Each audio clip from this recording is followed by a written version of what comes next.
When we have obsolete ideas, we get obsolete results.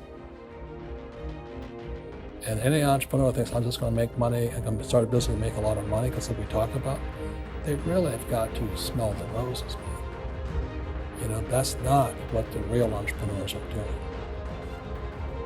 So that's why lesson number one in Rich Dad Poor Dad is the rich don't work for money. What we do instead is we create businesses as entrepreneurs. We acquire real estate. I don't invest in the stock market. Okay? So the reason is because as entrepreneurs, I have more control over my income, how much I make, and how much I pay in taxes. And because I'm an entrepreneur as well as an investor in real estate, I pay zero tax. So every time I make, let's say, $1 million as an entrepreneur, I immediately invested in real estate and have a 4-to-1 step up. So I put $1 million in real estate, I get $4 million from the bank. That's why I love banks.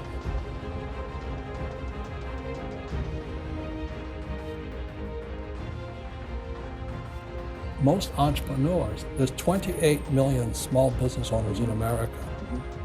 24 million are what are one-person entrepreneurs. They're called non-employee entrepreneurs.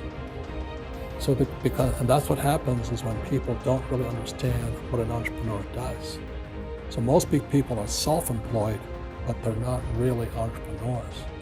The self-employed pay the highest taxes of all, and nobody tells them that.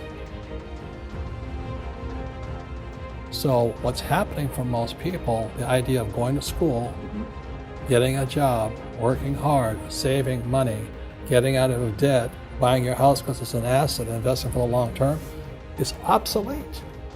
The world has changed. The world changed in 1971 when President Nixon took us off the gold standard and money became debt. Because when you print, savers get creamed and people who work for money get creamed. When they print, debtors get rich. You see, debt and taxes make the rich richer, and debt and taxes make the poor middle class poorer. Now, I'm saying education is more important before. It's just obsolete.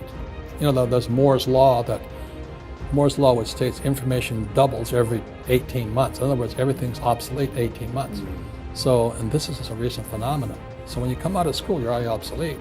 And that's why I'm the old guy, I meet my friends who went to Harvard. I went to Harvard. I said, yeah, that was how long, 50 years ago? Today, the banks are charging you interest to save money. In other words, banks don't want your money because they printed too much of it. And that's why there's these bubbles in stocks and bubbles in real estate and all this. People are dumping the cash because, as I said in here, savers are losers and cash is trash. And yet people are, well, I want a high-paying job. Well, that's an obsolete idea.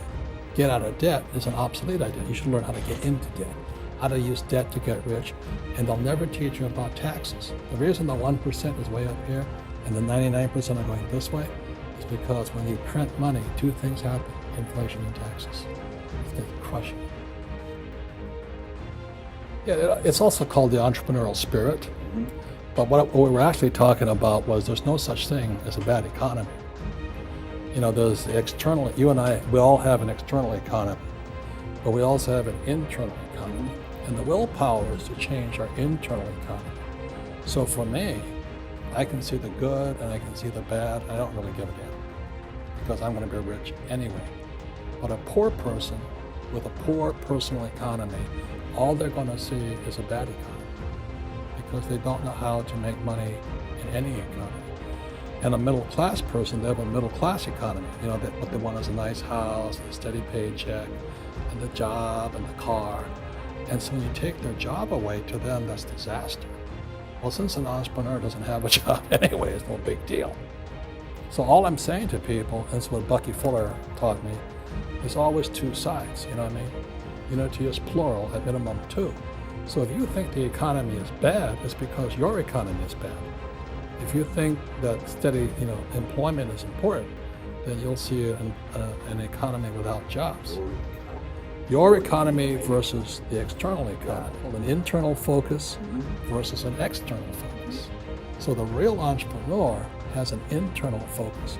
But if they fall down, they say, oh, this is good, because I'm going to go up higher. The average person will fall down and say, oh, I'm going to take some Prozac. Or somebody has a mistake, so all the mistakes don't matter. Well, mistakes matter. It means you didn't know something.